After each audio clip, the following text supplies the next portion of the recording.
네, 안녕하세요. 최근 일주일 사이에요.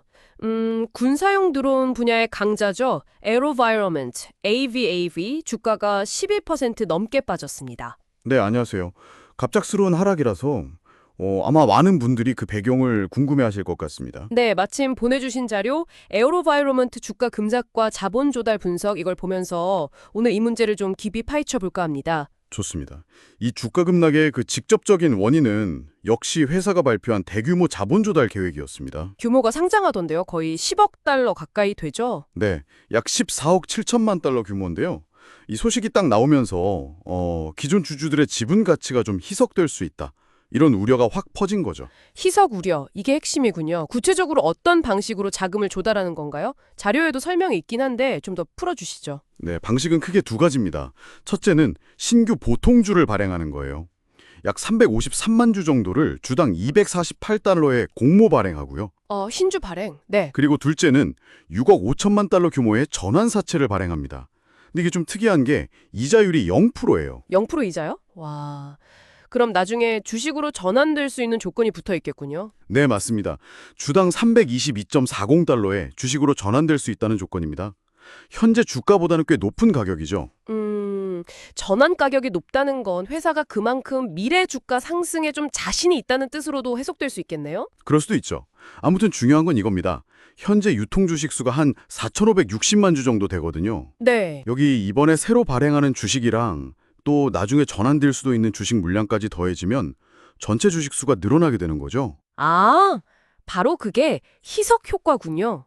전체 파이는 그대로인데 나눠 갖는 조각 수가 늘어나니까 한 조각의 가치, 즉 주당 가치가 떨어질 수 있다는 거. 정확합니다.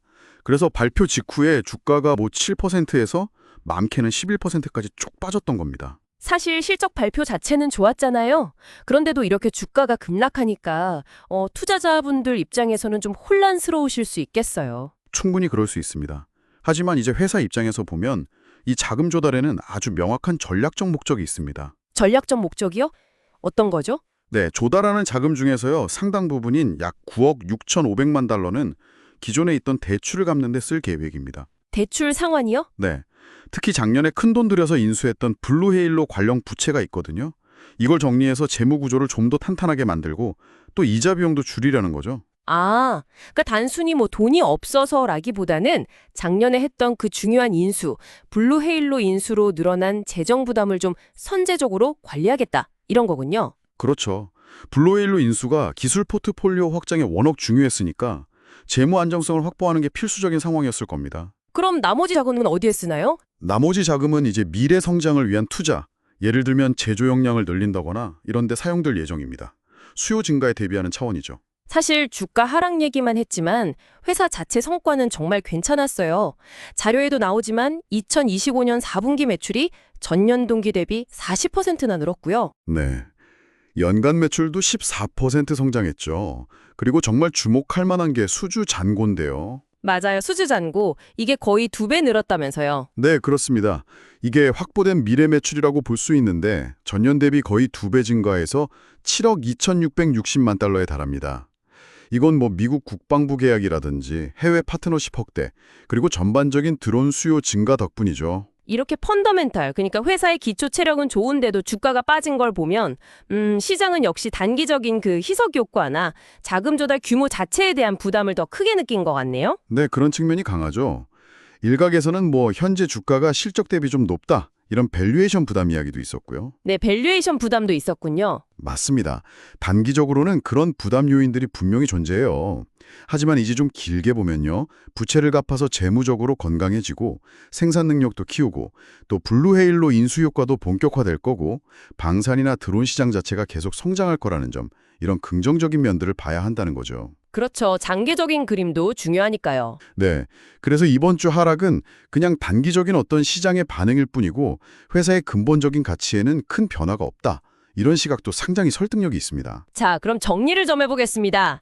에어로바이어먼트의 최근 주가 하락. 이건 대규모 자본 조달 발표에 따른 단기적인 희석 우려가 가장 큰 원인이었다. 네. 하지만 그 배경에는 부채를 줄여서 재무 건전성을 확보하고 또 분리해일로 인수 시너지를 극대화하면서 미래 성장을 위한 투자를 확보하려는 그런 전략적인 움직임이 깔려 있다. 이렇게 볼 수 있겠네요. 네, 맞습니다.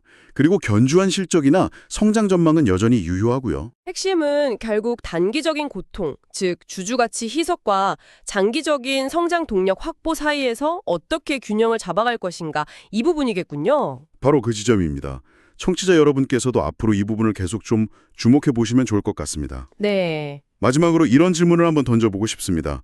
지금 전 세계적으로 드론 기술 수요, 특히 군사나 안보 분야에서는 정말 폭발적으로 늘고 있거든요. 네, 그렇죠. 이런 상황에서 블루헬로우 인수로 기술력까지 더 강화된 에로바이러먼트가 이번 자금 조달을 발판 삼아서 과연 미래 시장을 어떻게 주도해 나갈 수 있을까요? 흥미로운 질문이네요. 시장은 앞으로 이 희석이라는 단기적 위험과 전략적 투자라는 장기적 기회 사이에서 과연 어떤 평가를 내리게 될지 그 과정을 지켜보는 것이 굉장히 흥미로울 것 같습니다.